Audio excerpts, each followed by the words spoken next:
it's finally December. The snow is falling and the angels are singing, and it's a perfect time for a wintry or Christmassy themed game. So, what are we going to be looking at today?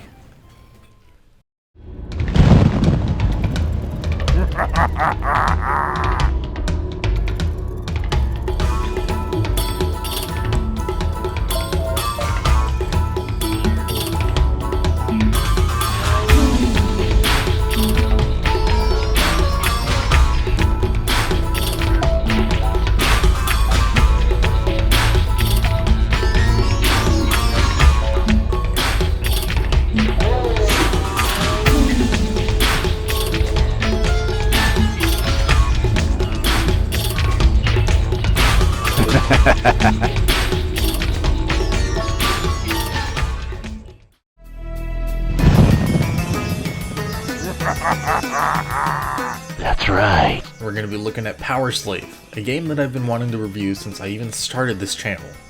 I guess you could say it's one of the reasons I even started doing this stuff in the first place, so... Now, spoiler alert, this is one of my favorite games ever, and I feel like it's painfully underrated, especially more so in this original DOS version.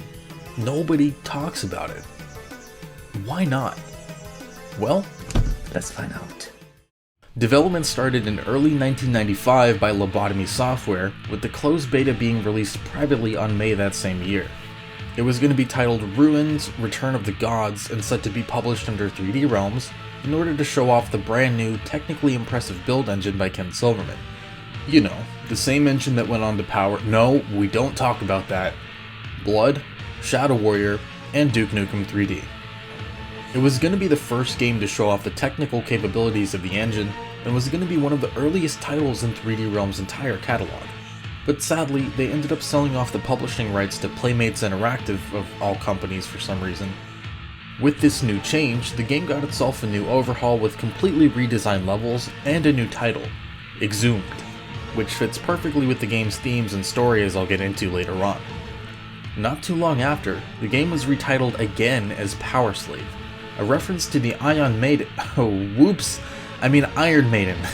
How could I have messed that up? I do not want to get sued. Iron Maiden album of the same name that also resembles an Egyptian theme. Tell me why I had to be a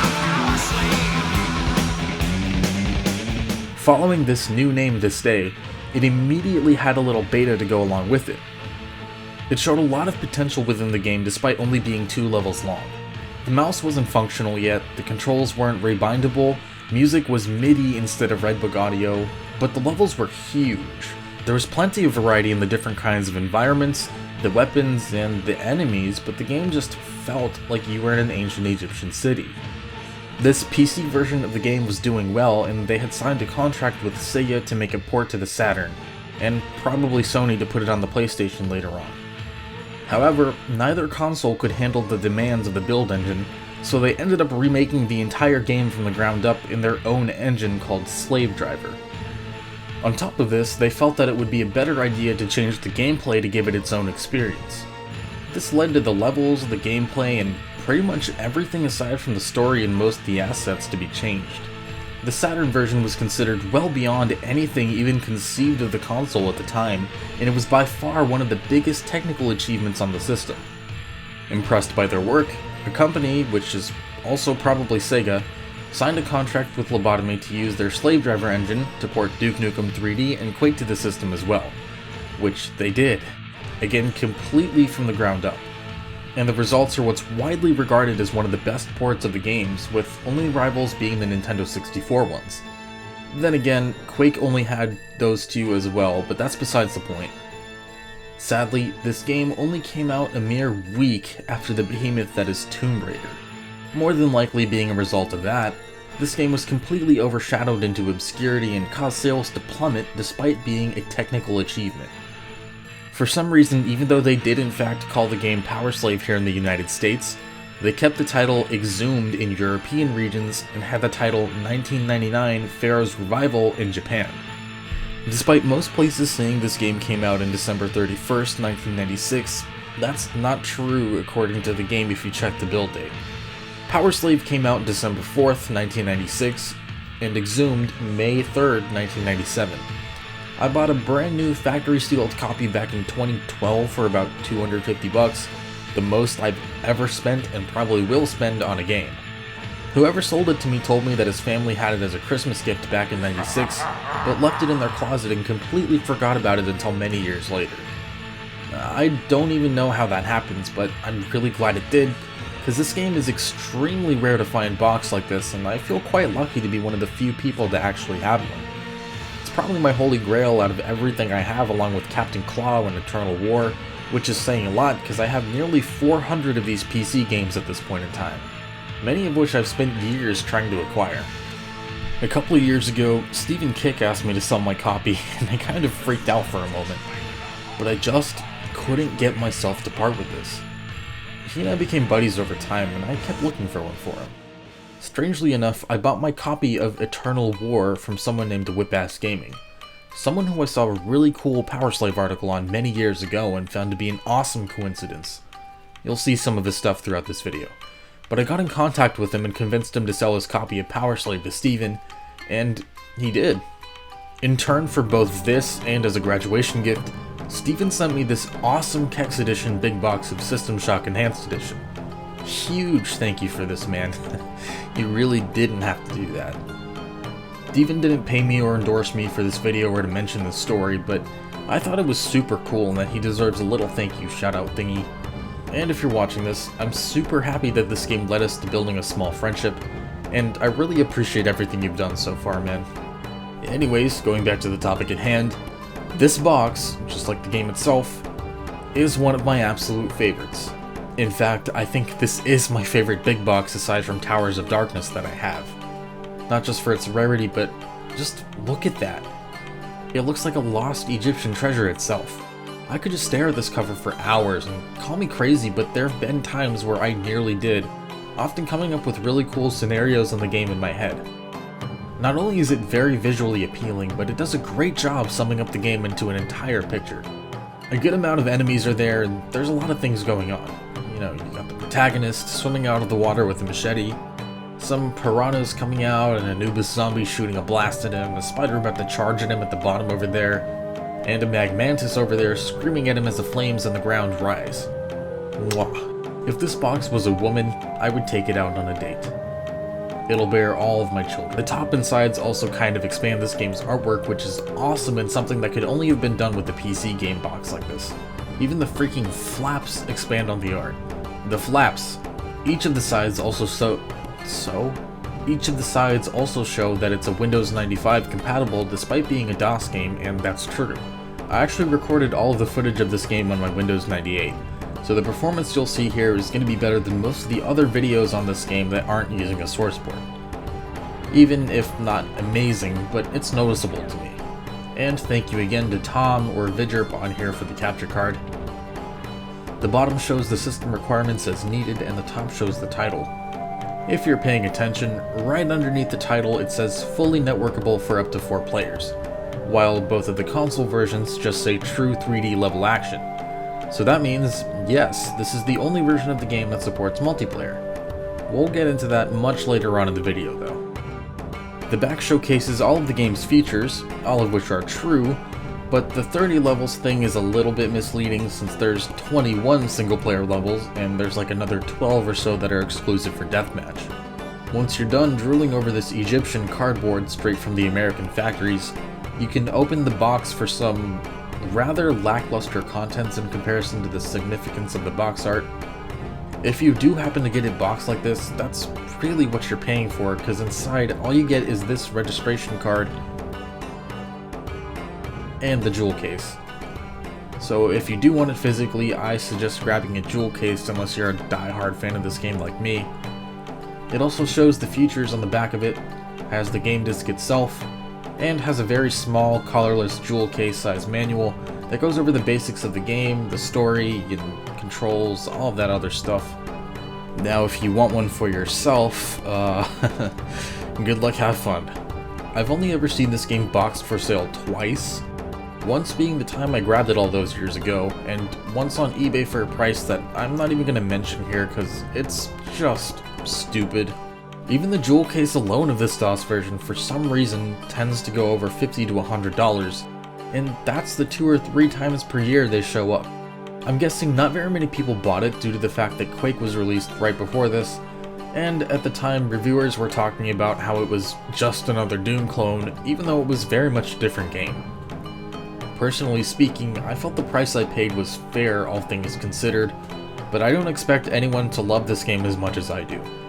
So if you're super lucky, you might be able to find this game for $100 to $300, which is really a bit much for just a cardboard box, I'd say.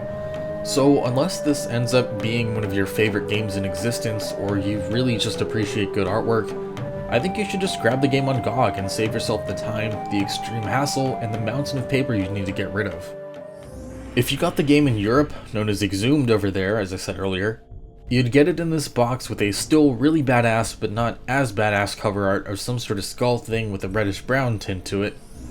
The sides have the Exhumed logo with the system requirements down at the bottom, and the back also shows the features, but this time in multiple languages. If you lived in Europe, regardless of what country you were in, you would get this one box. To open it, you would slide the slipcase off and open the front piece of the box to reveal the double jewel case this game has. Even though it only needs a regular one, I have no idea why it uses a double one.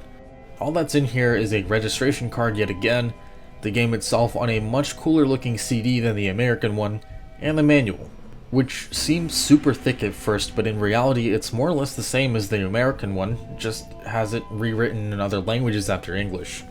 This box is also pretty rare these days and it doesn't really show up much, but it's significantly easier to get than Powerslave.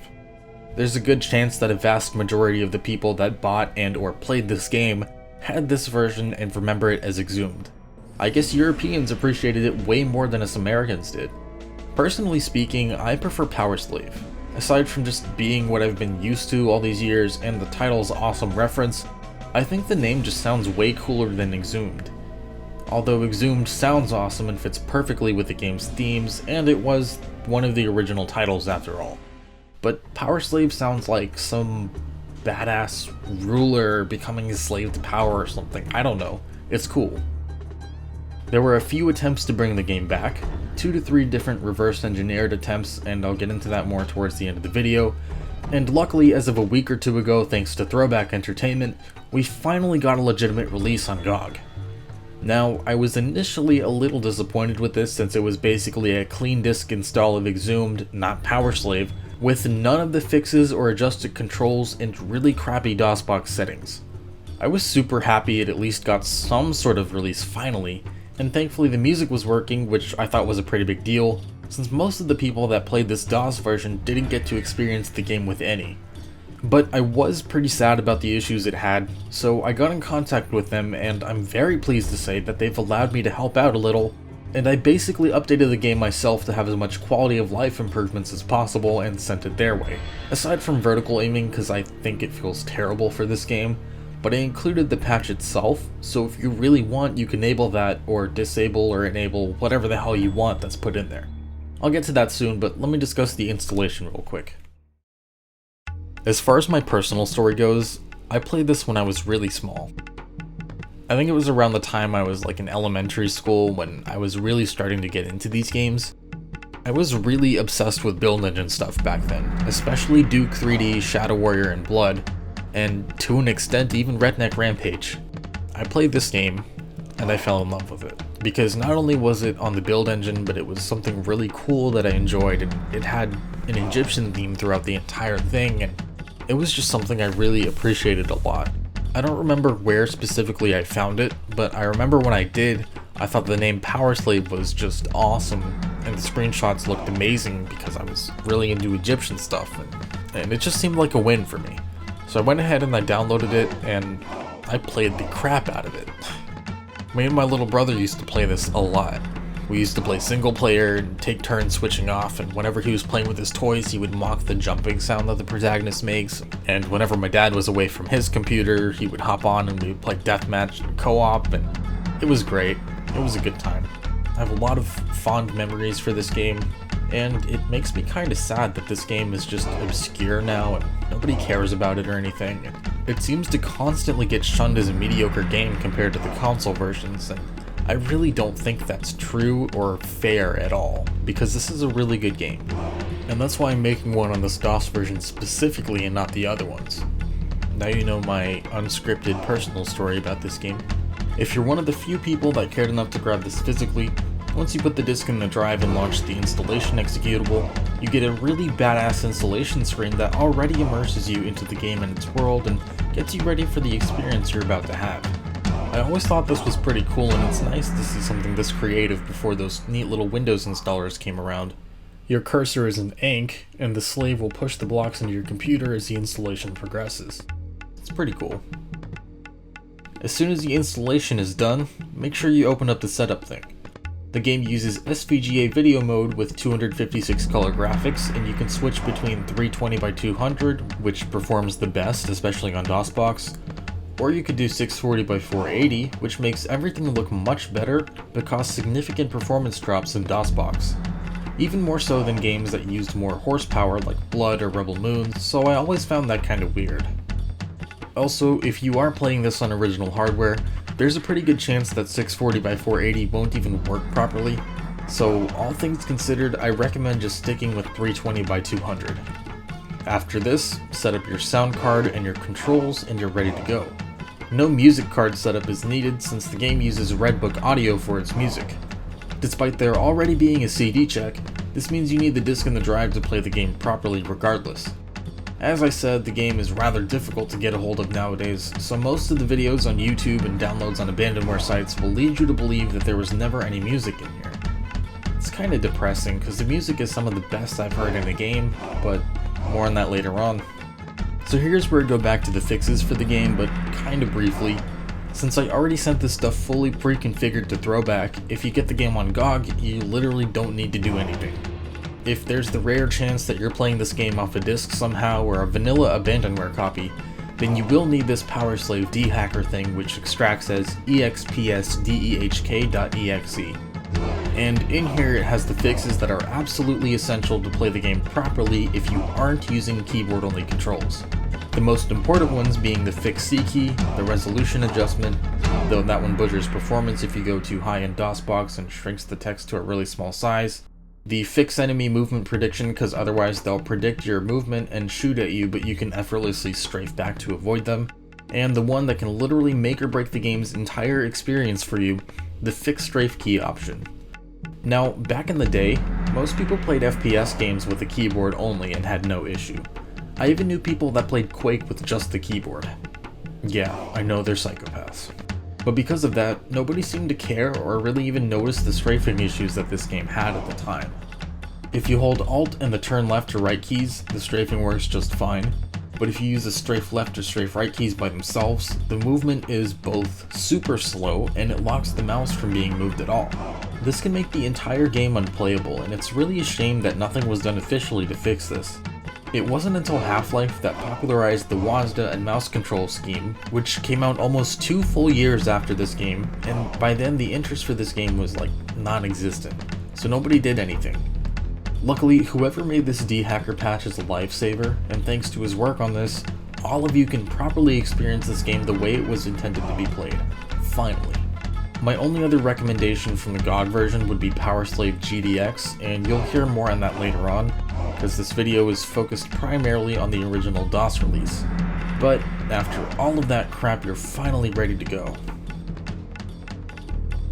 As soon as you ps.exe the game, you get a familiar voice. The ancient Egyptian city of Karnak has been seized by unknown powers, and great turmoil is spreading into neighboring lands. Sound familiar? Yep, that's Don LaFontaine, the legend himself. You know, the trailer guy. I have no idea how or why they got him to narrate the game, but the fact that they did is just amazing. Basically, he tells you that these aliens were spotted killing people in the ancient city of Karnak, and you're a special forces dude sent out while fighting alongside Rambo, Indiana Jones, Snake Eyes, Duke Nukem, and some blonde chick to find out where the source is coming from and to go stop it. That might also sound a little familiar to you if you play old PC games. And not only that, but the one-liners in this game too. Who's next? Sam, I am. After the story and mostly similar intro, this is where the versions all differ entirely aside from the theme and weapons and expected stuff. For one, the main menu of the DOS version is just, or if you have the European version, you'll get the same thing but with the Exhumed title. And he usually laughs, but sometimes he'll do this.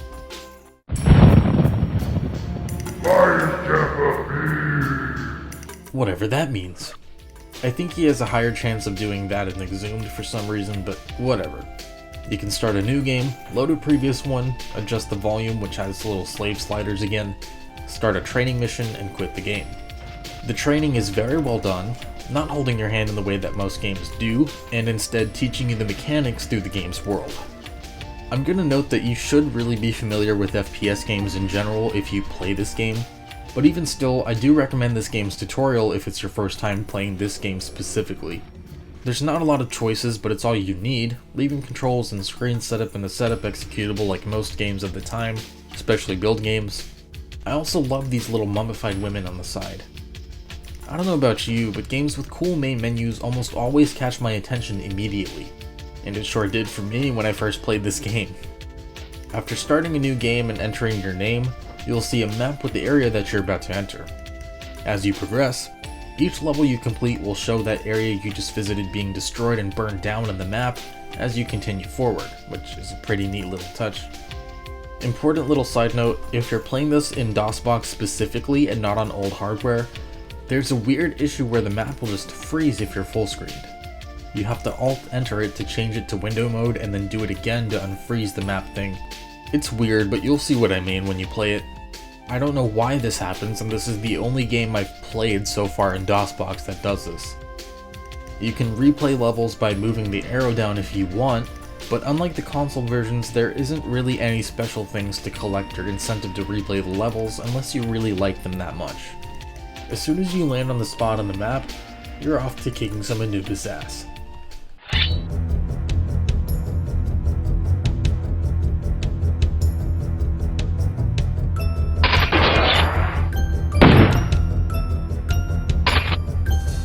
And voila, you're dropped into one of the coolest Egyptian landscapes ever. You immediately learn about these that can be destroyed and break open walls, and see these spiders, which in the PS1 versions are scorpions, and you find all these secret areas, and just, yeah. If this opening level doesn't do a good enough job grabbing you, I don't know what will. The controls are very fluid and work great, granted you have the game patched and the strafing fixed, because if not, it's going to make or break the game for you big time. 100% essential if you're not using the keyboard by itself. As I said, the strafing is a piece of doo-doo, but a cool little thing I felt was worth noting was that if you're holding down the strafe modifier key, which is Alt by default, and you slide the mouse at the same time, you can go lightning fast and even break some sections. See for yourself, it's kinda nuts.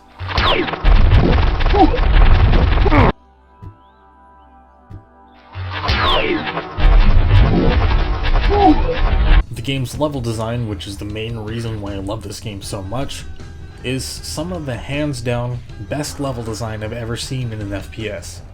Everything is perfectly thought out without being too confusing or labyrinthine, even though there is the occasional where's the switch or where the hell do I need to go now moments in the first time around. Also, the last level, aside from the early canyon section, can f*** right off. You have to destroy these towers, even though they look nothing like them, and you can't miss a single one or else you have to restart the entire level over again. Luckily, to help you out, you have a map that fills up as you progress, and you can get a map pickup to show the entire level. You also have a little compass on your HUD to let you know where you are, which is cool, but I never really found myself using it all that much. All the levels feel like they could be real places instead of random mazes that so many games from the time had. Give or take a few areas that you can count on one hand, almost always due to a switch being in an obscure location or a puzzle you need to solve, rather than the level design being a nonsensical maze. There's a lot of interconnectivity, a lot of really stunning visual decor and details scattered throughout every single area of the game. There's no two levels, let alone rooms, that are going to look exactly the same, and this is one of the very few games I've played that can pull that off properly. It's just brilliant stuff. And instead of spoiling the entire game for you, I'm going to let you play it and discover everything for yourself. To make this even better is the art style. The sprite work of all the enemies, the items and weapons, the sound, and the music, all of which really make the atmosphere and help bring this game to life. A little spoiler, but not really because I already told you the story. The game introduces an alien race called the Killmot that look like giant praying mantises, whatever the fuck that is. The later levels are more sci-fi based, which is a huge contrast to the whole ancient Egyptian feeling overall the game goes for. I was quite surprised at first, and personally speaking, I much prefer all the Egyptian levels and enemies and all that. Also a random little fact, since this was made on an earlier version of Build, it was made before slopes were implemented in the engine. As a result, elevation relies on stairs, but it does still have rooms above other rooms and bridges. Unlike the console versions that require you to collect transmitter pieces in order to get the good ending, since there's none of those in here, you get the good ending from simply finishing the final level, and the bad ending from not finishing the last level in time or running out of lives in it. Yep, lives. Now on the console versions, the gameplay is quite unique, being a sort of Metroidvania type of game that's helped it gain a cult following over the years. You would have had to find artifacts that gave you an ability and let you revisit levels, while reaching previously inaccessible areas using that said ability. But this version on DOS has much more straightforward gameplay. You get the keys, kill everything inside, get out of the level, all that kind of stuff. Not really much more than that. Though there are some differences in both aesthetics and in the gameplay. Instead of backtracking to new paths in the same levels, you just need to get from the start of the level to the golden sarcophagus, which completes the level and I guess makes it explode somehow. The biggest thing this DOS version really has going for it is that some of the levels are gargantuan in size. Some of them even bigger than anything else the build engine could ever hope of having. Aside from the latest game on it, of course, Ion Fury, but I mean, that game was on GOG 32, which is a much more powerful and demanding engine, not necessarily the original build engine like some people would have you believe.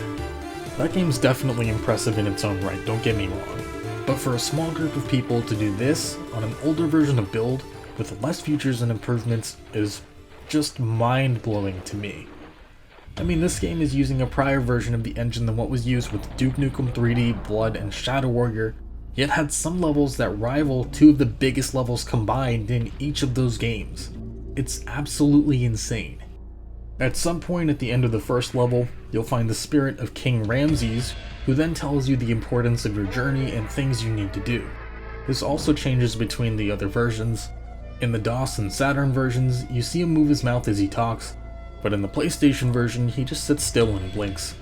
It makes him look like he's telepathic and it's kinda cool. Though I can't tell if this was a PlayStation limitation or a visual design choice. Also, in the console versions, you'll see him multiple times, but in this DOS version, you only see him once, followed by traditional screens like other FPS games at the time. Aside from collecting keys, or artifacts, or whatever the hell these are, you'll go through these levels swimming around, solving block-pushing puzzles that are exclusive to this DOS version, and thankfully never overstay their welcome. You platform, you find switches and secrets and all that other good stuff.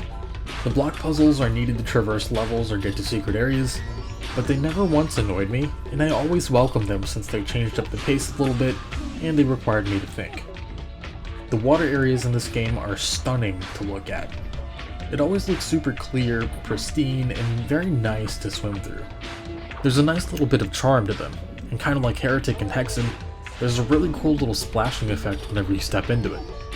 On your HUD you have a little thing showing your lungs that fill up as you swim underwater in order to show you how much air you have left. Another little thing that's exclusive to DOS. If you need to regain some air, you either have to go back up above water or find some bubble nests. If you fall down from a height into water, your momentum is still counted but slows down the further you fall. This means you can still die from falling into water if your momentum is strong enough. Kinda realistic for some reason, but if you want to break that, you can just swim upwards when you land. You can use most of your weapons underwater, but you can't use your flamethrower, your revolver, or your M60. The machete is the most useful since all the water enemies are piranhas, and exclusive to this DOS version is a super satisfying little sliced animation when you kill them. In the console ones, they just kind of explode into chunky guts, but in here they float down in layered slices. Anyone want a bite of my fresh piranha sushi? Something I personally didn't mind at all, but a lot of people might take issue with, is that this game tried to keep itself challenging by creating lots of death traps and removing the option to save. Instead, the game saves your progress as you complete each level. This is a problem to people because these levels can often take around 30 to 70 minutes on some levels, especially if it's your first time around or you don't know what you're doing. Even with the experience and knowing the levels inside and out, the levels are going to take you at least 10 to 20 minutes apiece. With all the death traps that fit perfectly with the Egyptian theme, they give you lives and checkpoints to balance things out a little bit, and this can give kind of an arcadey feel back to the Wolfenstein 3D days. Your lives are represented by red dots right by your health meter, and you can only get them by picking up these, as the manual calls them, floating yoga dudes. For checkpoints, you can find these little scarab beetles throughout the levels, and it makes a pretty cool sound to go with it. Once they're activated, if you die, you lose a life and you get respawned there. Although, you should note that this only saves the progress in the level, not the game file itself. So if you quit the game and return, then you'll be back at the start of the level. I can totally understand how this annoyed people, but I personally never really minded this since I felt it added an extra layer of challenge to the game, and added a much bigger incentive to try and stay alive. Another exclusive to this version is your death. Console versions just had you falling down and yelling, then the level restarts. On the other hand, in here, they went ahead and made full death animations for all possible scenarios. There's regular dying, then gib death, burning alive death, and even drowning when you cough up blood. It's pretty true cult.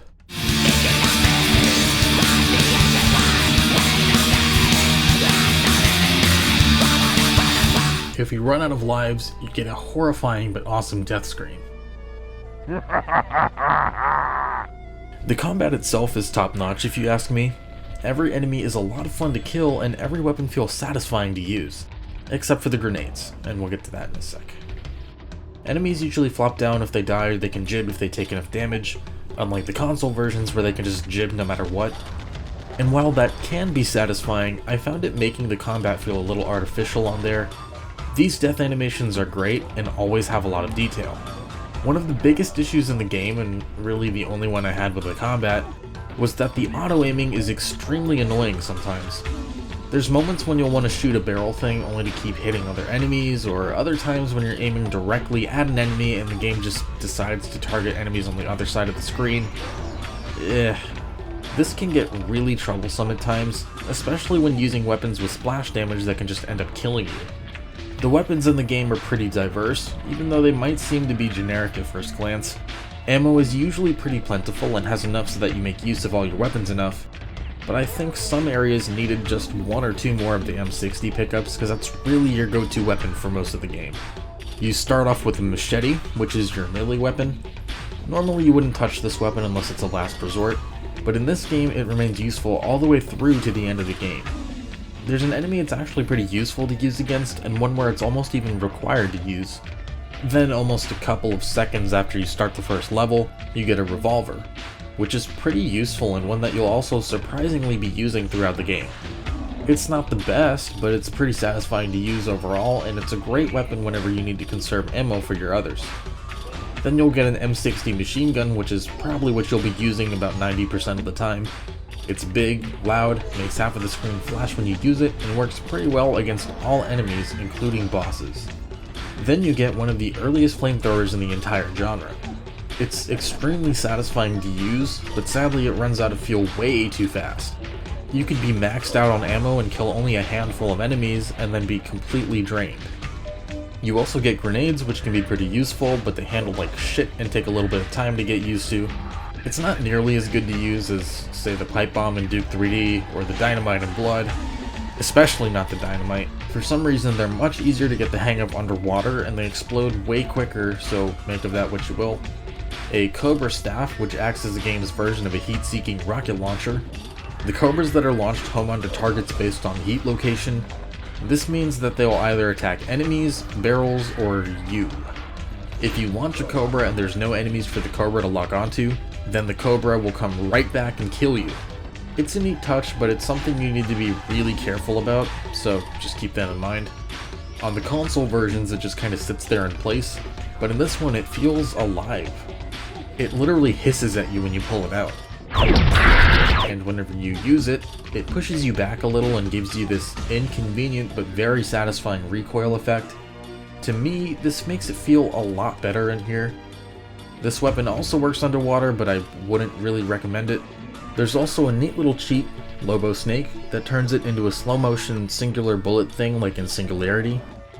Also completely unrelated, but whenever you type in Kimberly you get a message that says, "Hi sweetie." That was kinda sweet. I hope they're married now. And lastly for DOS, you can get this badass gauntlet called the Eye of Ra that summons a sun god Ra in a cloud to strike lightning at your targets, and it's definitely one of the most powerful weapons in your entire arsenal. It does massive damage and kills almost all enemies with a single strike, though ammo is extremely scarce, so only use it when you really need it. This one functions way different to the one on the console versions, which has you striking lightning instead of Ra doing it himself. The console versions have their own weapon too that shoots out tiny fireballs rapidly. Reminds me a little bit of the Devastator from Duke 3D. Those are all the weapons you get throughout the game, but also exclusive to the DOS version and probably my favorite weapon in the entire game. I'll explain whenever I get to the enemies. Moving on, you have two different sets of items in this game. You got items that you store in an inventory and items you use as you pick up. These include berry twigs on lumps of grass that each restore 5% of health, floating mana essence that restores some of your mana, the floating yoga dudes I mentioned earlier, a map for the level you're on, and one of 3 different kinds of chalices. The red ones, called blood bowls, restore about 20% of your health. You only need a couple of these to replenish your health fully, so always keep an eye out for them. Then there's the purple ones, called magical essence, that replenish 20% of your mana. Not really needed since nearly every single enemy drops the blue orbs, but still can be pretty useful if you make full use of your inventory items. On the contrary, you should 100% avoid the green ones at all costs. Their name, the Cobra Venom Bowls, should immediately give that away. These do the opposite and take away 20% of your health. It's kinda cool to see something unique like that, especially one that fits with the game's theme. But even still, you're gonna want to steer clear of them at all costs.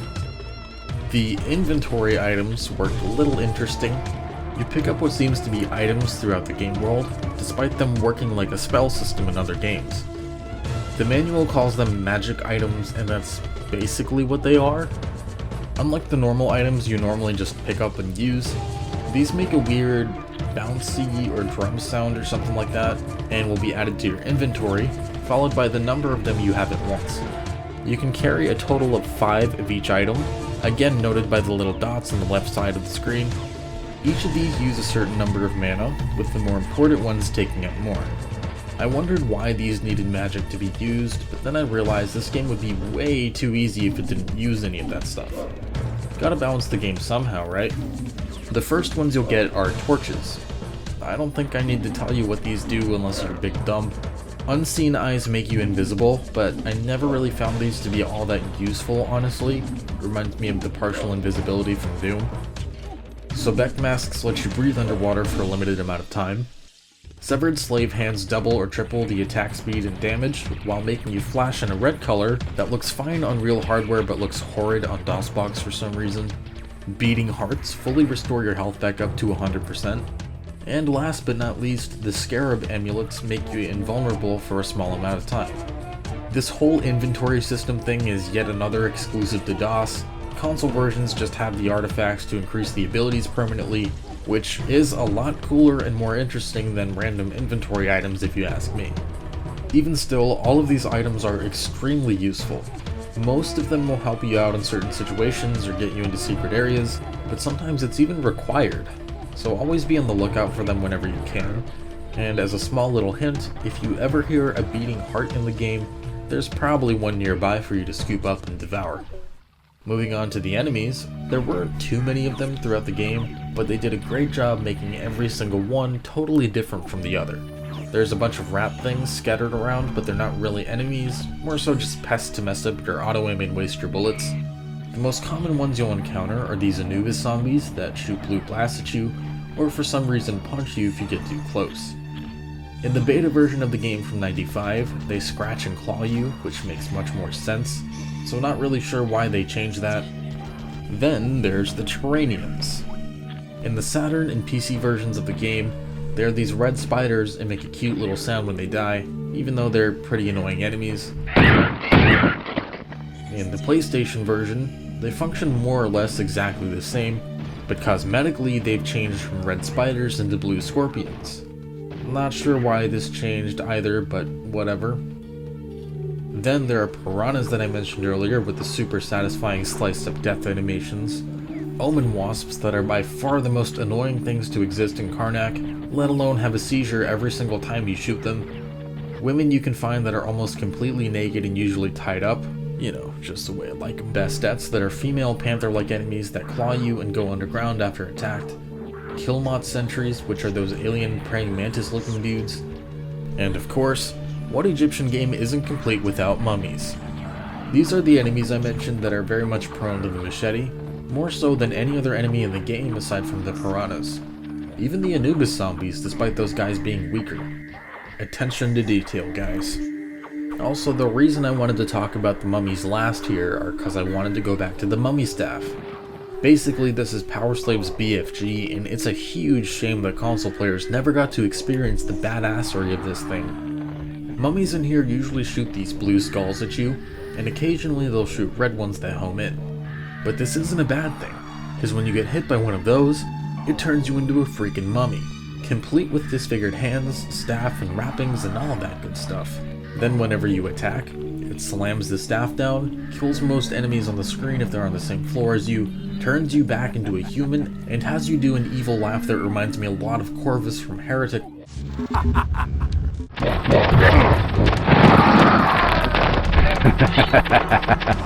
Hearing this makes you know you just had the upper hand, and it really makes you feel badass. My only guess for this not being in the console versions is due to limitations, but come on, this thing is awesome. There are a few more enemies, but they aren't normal enemies. Instead, they're either bosses themselves, or boss-type enemies that are super tough but reappear in later levels. The first of which are the Magmantides, the giant lava serpent boys or something like that. They swim out of the lava, screech, and spit fireballs out at you. Most of the time, areas that have these enemies are sealed by their presence and require them to be killed in order to progress. Then there are the Amites, or Amites, or however the hell you say that are these giant armadillo boys that just headbutt you really fast. They can be a threat if you're not careful, and they can take quite a beating to go down, but overall they're pretty cool in my book. They're usually placed in areas that are well suited to fight them, so I never really had any issue with them, aside from my ammo feeling depleted due to their bullet sponginess. Also, these guys aren't on either of the console versions. And lastly, there's 3 bosses, each who are based on something in Egyptian mythology, which I really appreciated. Set, the god of chaos and war, looks absolutely badass in here. Selkis, who's depicted as a woman with a scorpion on her head and the deification of scorpions, is in here.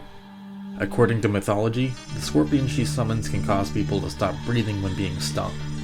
In the game, she's shown as a hybrid of a woman and a scorpion, which looks awesome. She summons Terranians when she dies, as she would in the mythology. That could probably also be why the PS1 version changed the Terranians from spiders to scorpions, but I could be wrong. And there's a final boss who actually isn't in Egyptian mythology, but is a boss, I guess.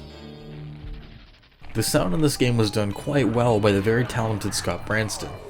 Running rivers, Anubis zombies sounding like evil creatures, piranhas having their really sharp sounding bites, the machete's metal ting sounds whenever it hits the wall. Everything is done so well in this game. I couldn't find out who did the voice acting for the main character, but it was probably either Scott or someone named John. Yeah. Again exclusive to DOS, this game also has one-liners, and most people found them to be cheesy, but I really liked them here. The one most people seem to remember, including the one Andrew Halshalt remembered immediately when I brought this game up, was him yelling "son of a bitch" whenever he gets hit by something. These one-liners are typically executed with a deep grunting sound, very similar to Serious Sam. The only other voice acting for this game is the intro, which I brought up at the beginning, done by Don the Trailer Dude, who also voiced King Ramses in the game. And don't even get me started on the music. I've heard so many people say that they were disappointed by this game's soundtrack for not being Maiden-esque metal. And that's a damn shame, because Scott also did all of the music for this game, and it's all, in my humble opinion, not only one of the greatest soundtracks to bear the Oriental or Egyptian theme, but one of the most criminally underrated gaming soundtracks I've probably ever heard. I listen to this game's music regularly like I would any other artist. Some of the tracks are ambient, and while they're kinda boring on their own, they really help enhance the background and add some atmosphere to the levels. I mean, this ambient stuff is still pretty good, granted you're actually playing the game when you're listening to it, but the other tracks?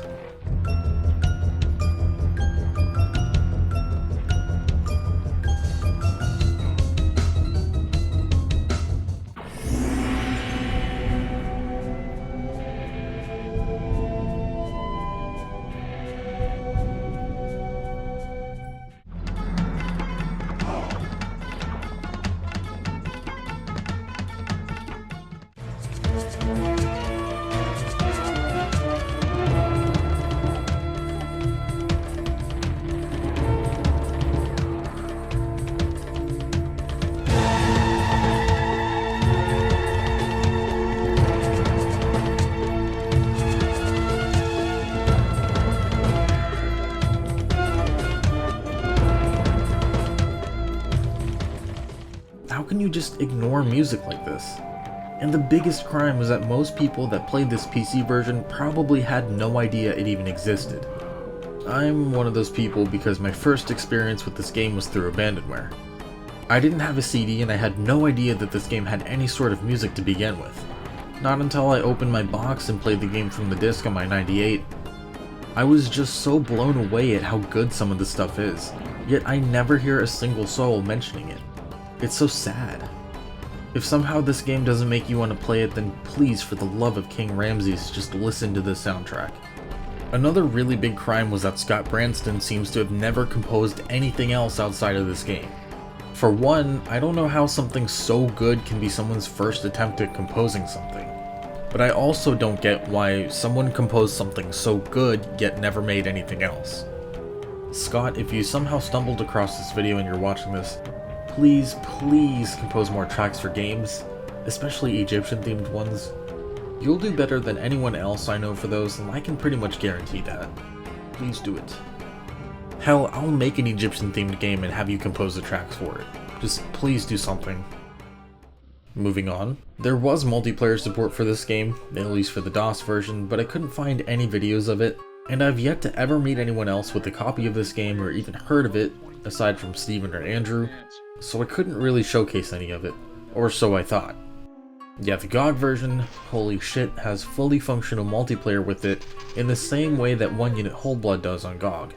I haven't seen anyone ever talk about this, like I haven't seen it mentioned on forums, I haven't seen it mentioned on fan sites, anything related to build, nothing. It's like it doesn't exist unless you look in the game itself, and that just makes me shake my head in disappointment. Because not only is the multiplayer actually good, but it's the only one of the 3 that has it, making this one of the biggest features this PC version has over the console ones. The Saturn one does have Death Tank, which is awesome, but it doesn't have any sort of multiplayer for Powerslave itself, which is a pretty big shame considering its potential with the super fluid movement and really nice weapons. Whenever me and my little brother used to play this game, it was awesome, and along with games like Return to Castle Wolfenstein, Quake 3, and Half-Life, this was pretty heavy on our rotation. Despite its trickiness getting it to work for the past decade, revisiting this has been such a nice breath of fresh air to me. You can do the entire campaign through co-op if you want, or you can have death matches in them, though I absolutely say to avoid those at all costs due to the level's ginormous size.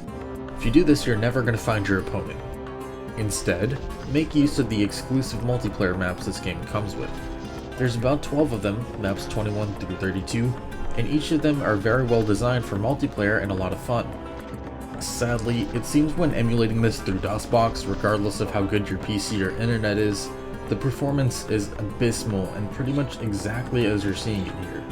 Hopefully Throwback and GOG are working on that to fix it somehow, but if you can either stomach the performance or get this to work properly, I totally suggest checking this deathmatch mode out. Aside from the levels getting entirely overhauled and the soundtrack shifting from a MIDI-based one to a full Red Book audio one, there weren't too many things that were changed with this game that I could discover. However, according to the game's files, the player's title was originally supposed to be John. This was found in the stuff.dat file, with all of the one-liners being named John, followed by the title of the line. I'm not sure if this was intended to be the protagonist's name or the name of the voice actor, but I'm gonna go with the first guess. On top of this, some of the one-liners seem to be completely absent from the final game but are still in these files.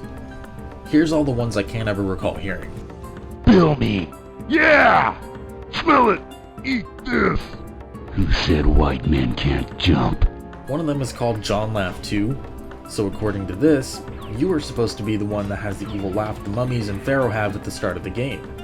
And some of the sounds seem almost like ones that were used in Doom, like this also strangely unused one that sounds like the Doom 64 power-ups, and this death noise of the Bastards that sound like a Baron of Hell dying.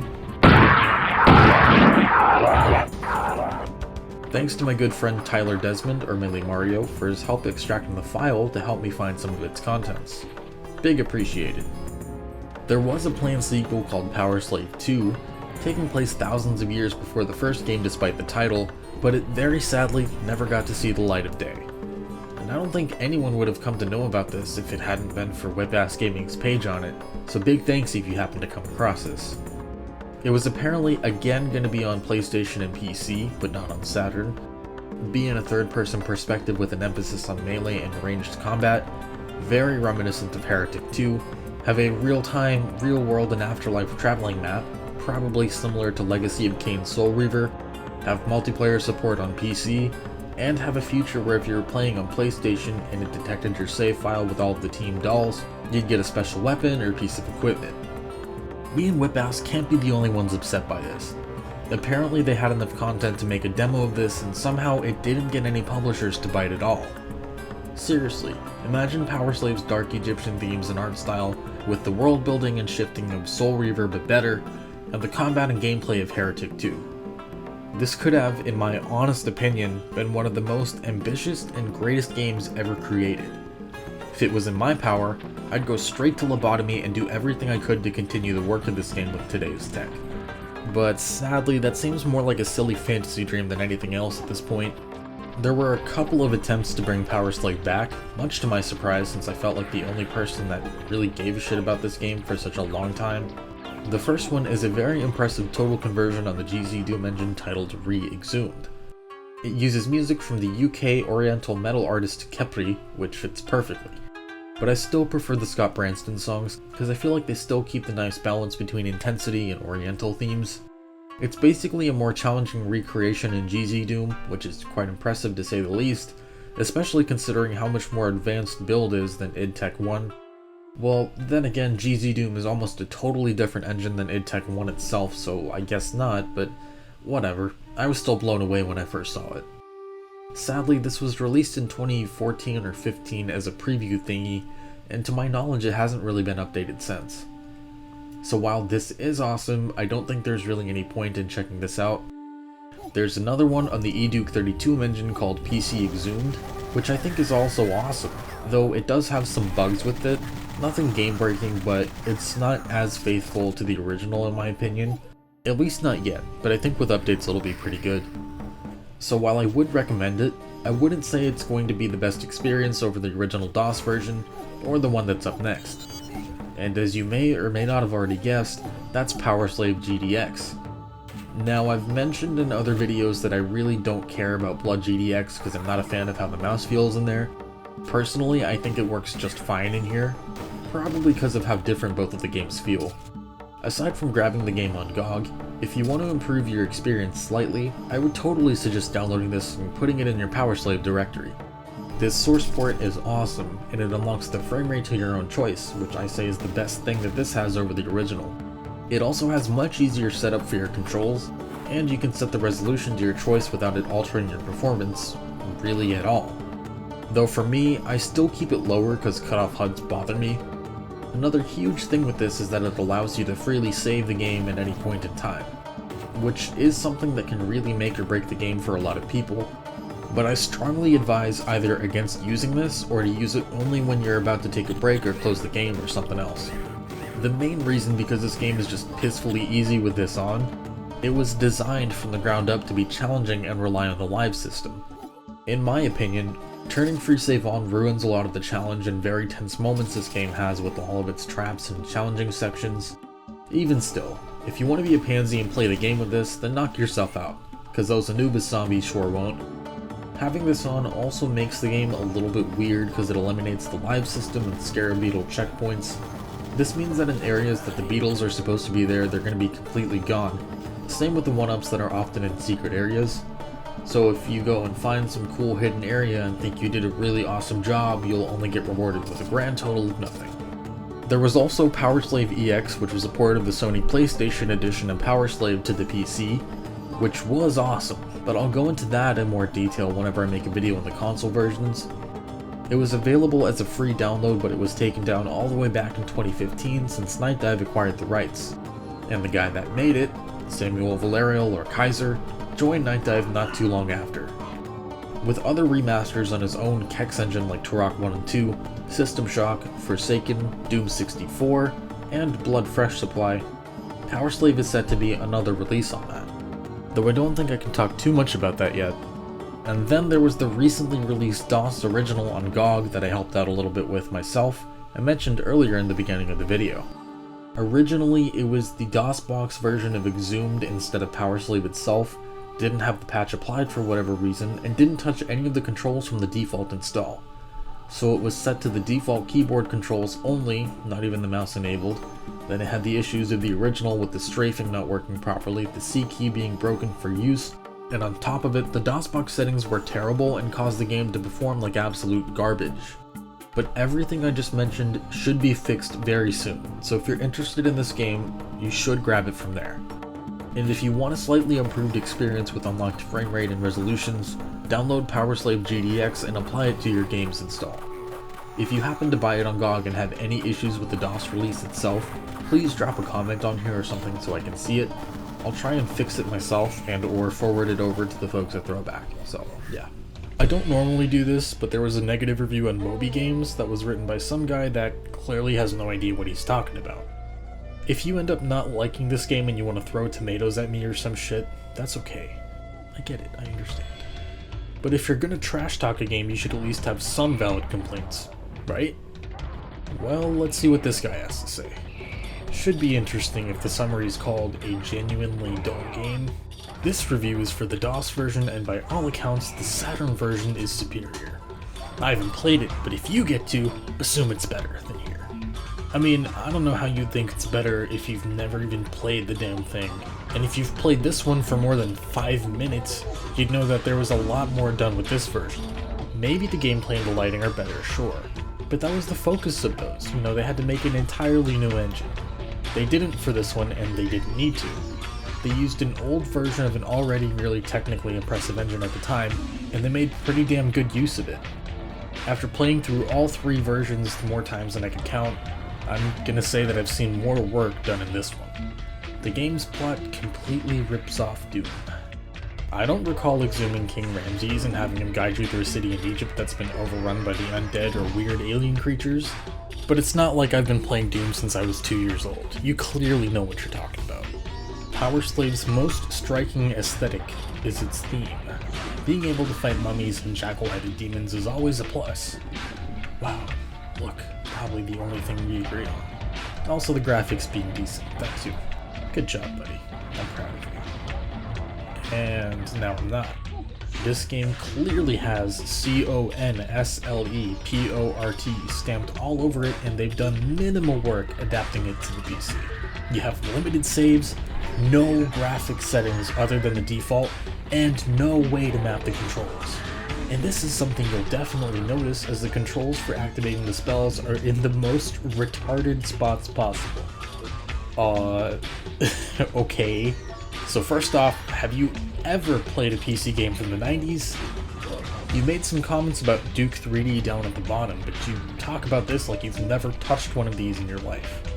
Even people that are brand new to this stuff know that the graphics and control settings are in the setup execute, and the controls for activating the spells were perfectly fine.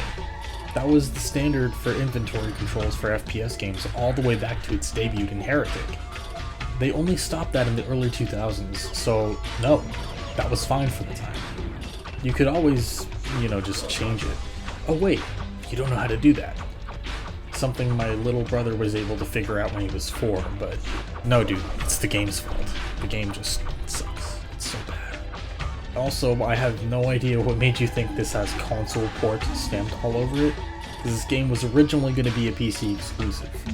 That live system was a design choice, not a limitation taken from consoles. Hell, if you ever even played any of the 3 versions for more than 5 minutes, you would know the console versions don't really even have lives, just additional health bars. Powerslave is a boring game.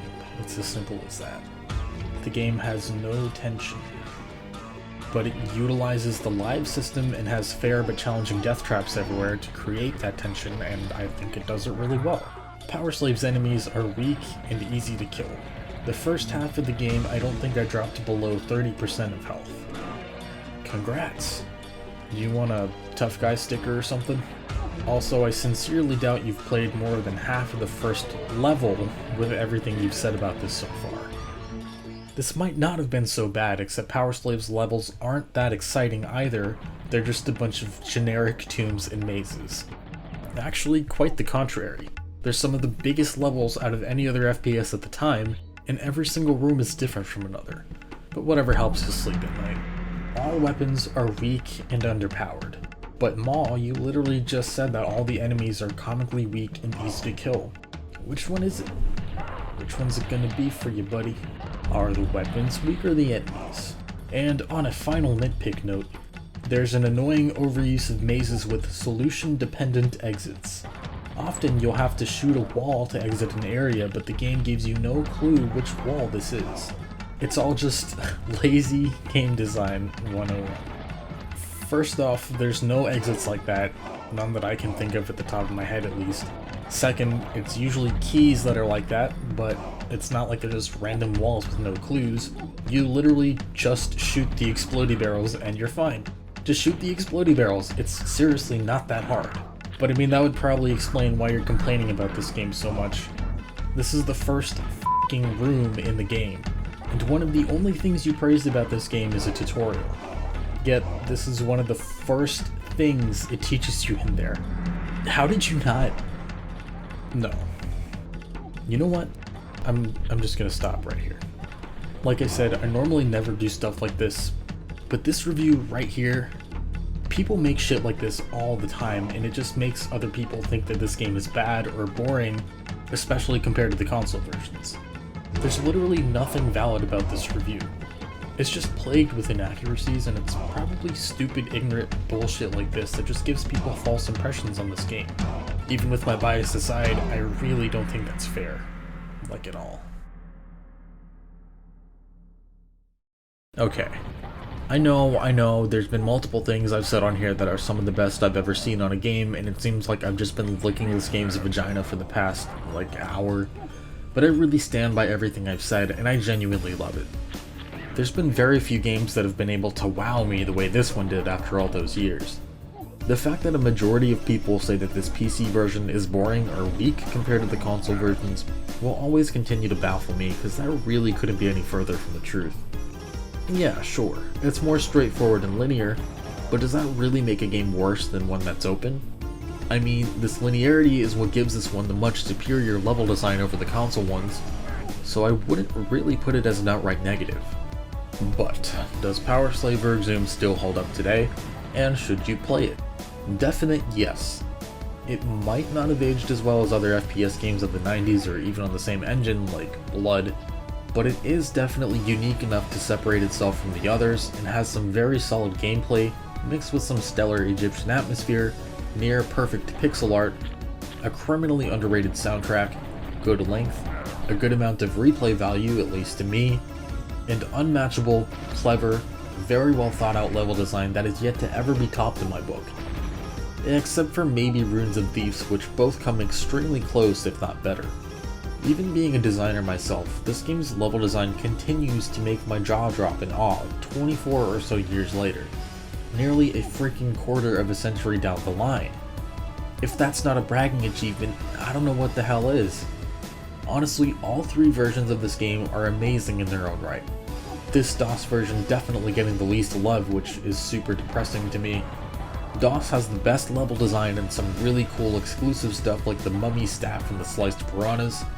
Saturn is unique for its gameplay but also a technical marvel and has an amazing lighting system, and the PlayStation version isn't a technical achievement like the others, but kept the unique gameplay of the Saturn version and had slightly higher frame rates and a nice transparency water effect. Like I said, I'm gonna do the console ones in a separate video of its own, but all three of these offer up a totally different experience and each one is worth checking out. Especially the highlight of this video, the DOS one. It's also quite a lengthy game and might take around 15 to 20 hours on a first time playthrough, but if you know your way around the game, it'll take maybe 5 or 6. I don't recommend this version to everyone watching this, more so people that haven't played 90s FPS games before, as the level design is going to be a bit too complex for a lot of them. So if you're just now getting into this stuff, then I'd say to wait a bit until you're a tad more experienced, then pick it up and give it a go. You'll appreciate it a lot more that way. I do recommend the console versions to everyone as they're far more accessible to a wider audience and easy for people to get into who can't really delve into the often very complex level design the PC one offers. But I do think this one is worth checking out if you're either into pornographically good level design, fun simple gameplay, and awesome Egyptian atmosphere. I mean, yeah, there's always that one Egyptian level in a lot of games, mostly platformers, but I think this and Serious Sam are the only ones that take place almost entirely in Egypt, and this one being the only one to take advantage of real Egyptian mythology at times. Also, if you're a 90s boomer shooter nutcase like me, then I'd say this game is essential. I guess I contradicted myself a little bit whenever I said earlier that I think the console versions are better gameplay wise, but I like the PC version more. It's a little hard to explain. I love all three versions. I think the gameplay is better in the console versions, but I like the PC one more because of its uniqueness and its level design, and yeah. I'm pretty certain I'll also be recommending Night Dive's PlayStation re-release as the definitive version of the game from whatever I remember of Powerslave EX. But for the time being, if this game caught your interest, which it probably did if you're still here watching this, then go pick this one up on GOG. Duke may rock, but Ramses rules.